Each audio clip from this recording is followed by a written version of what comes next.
Science यहाँ इस्लाम के साथ एक खूबसूरत पॉइंट पर मिलती है। दोनों हमें ये पैगाम देते हैं कि जिस्म पर मेहनत करो, दिल को ज़िंदा रखो और उम्मीद को मत मारो। तो जब हम कहते हैं उम्र सिर्फ एक नंबर है, तो इसके पीछे एक मजबूत फिजियोलॉजिकल, न्यूरोलॉजिकल और साइकोलॉजिकल बुनियाद भी मौजूद है।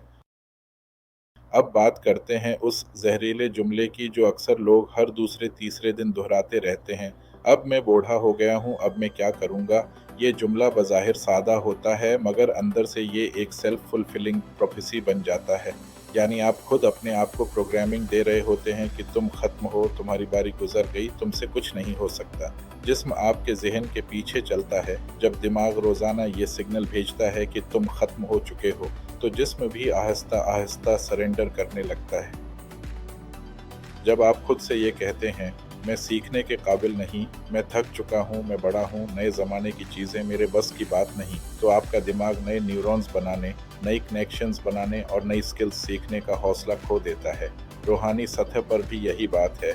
जब आप ये मान लेते हैं कि अब तो मेरी तौबा भी क्या होगी, अब तो मैं इतना गुनाह कर चुका हूँ, अब अल्लाह मुझे क्या माफ़ करेगा, तो आप खुद ही अपने और अल्लाह के दरमियान दीवार खड़ी कर लेते हैं। हालांकि अल्लाह खुद कुरान में फरमाता है कि ला तक़नतू मिन रहमतिल्लाह, अल्लाह की रहमत से मायूस मत हो।